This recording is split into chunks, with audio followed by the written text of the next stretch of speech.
Okay, in this video, I want to talk about the powers of I. So first, I'm going to talk about I to the 0th. How can we do that? Well, anything to the 0th except 0 is equal to 1, and we can continue to do that. It's just I over I. I to the 1st is just I. I squared, well, we already determined that that was -1, but you can think of it as -1 times -1. So that's square root of -1 times square root of -1, and that's -1 right there. So we have that.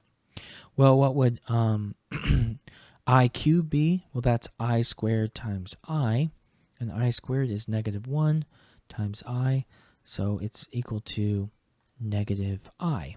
All right.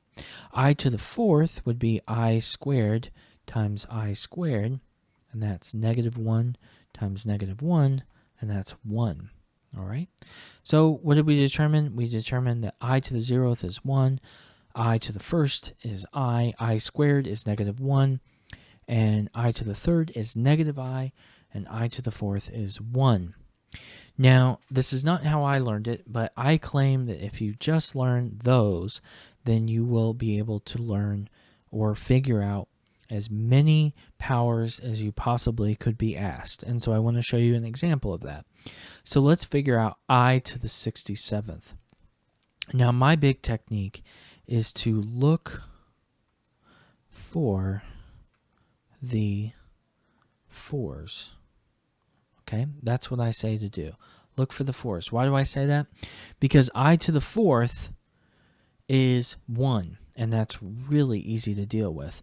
So I'm going to break up 67 to the nearest power of 4 I can think of. And I think it's 64, but I'm not sure. I'm almost positive. So I to the 64th, and what would I need to multiply that to become 67? I to the 3rd. Okay, now I to the 64th is a power of 4. Okay, 64 divided by 4 is 16. So that's like saying that I to the 4th to the 16th. Okay, and then times I to the 3rd. Well, that's like saying 1 to the 16th times I to the 3rd. So, and that's like saying 1 times I to the 3rd, so it's I to the 3rd. And I have memorized that that's -I from that previous result that we just did. Okay, so hopefully that kind of helps in seeing that you can do any power you want. You just need to look for the closest power of 4 that you can find, and you can always find 1. I mean, you can always find 1. I don't know. Before we do the negative one here, this example I have here, I'm going to move that a little bit to the future. I want to talk about one more. Let's do I to the 123rd. This is something I don't have memorized, and I think I can find it pretty quickly. So I need to find a power of 4 as close as I can. And I would say I to the 120th is probably a power of 4, right? And that would be I to the 3rd. And so actually, coincidentally, this is going to equal the same thing as the previous example. This is going to be, since 120 is a power of 4, this is just 1 times I to the 3rd. So it's -I from that previous result. Okay, let's try even another example. I to the 257th. Okay, well, I don't have this memorized, so what is the closest power of 4 I can possibly do? I have 257. Maybe I'll subtract 1. Sorry, subtract 1 and divide by 4. Okay, 256 is a power of 4, so I can break it up in that way. I to the 256 times I. 256 is a power of 4, so this will equal 1 times I. So the final answer will be I. Okay? So it's not that bad. You just take however big it is and you subtract 1 or 2 or 3 or 4, and you find the next power of 4, and then you're able to kind of narrow it down to something more manageable. So look for the 4s. That is my advice to you.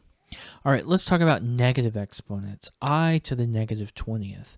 Okay, well, with negative exponents, that means it's 1 over I to the 20th. Okay, now I'm still going to look for the 4s, and for this example, it turns out that 20 is a factor of 4. So this is really just 1 over 1, so the answer is just 1. Let's do an example where that is not the case. Let's do I to the negative 33rd. Okay, well, this is 1 over I to the 33rd. And so I need to think of, for 33, what is the closest factor of 4 that I can get?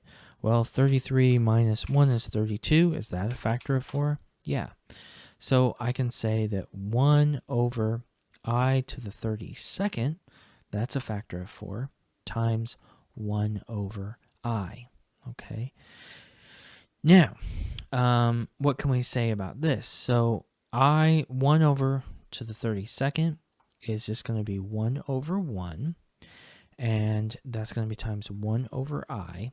And so the final answer is going to be I to the negative first. Okay. Now, that would be the final answer. I should say that we never actually do problems that are this hard.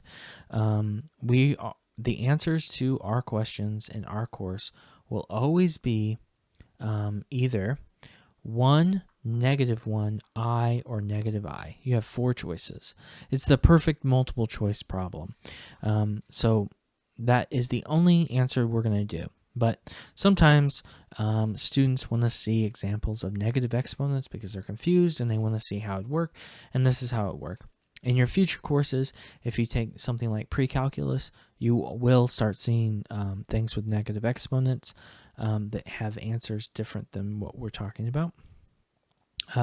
I to the negative 20th could be a problem in our class because the answer is 1. Okay, so I hope this helps rather than just more deeply confuses, but this is how you might do the powers of I, and my advice is to look for the 4s. Okay, I hope this helps, and please reach out if you have any further questions.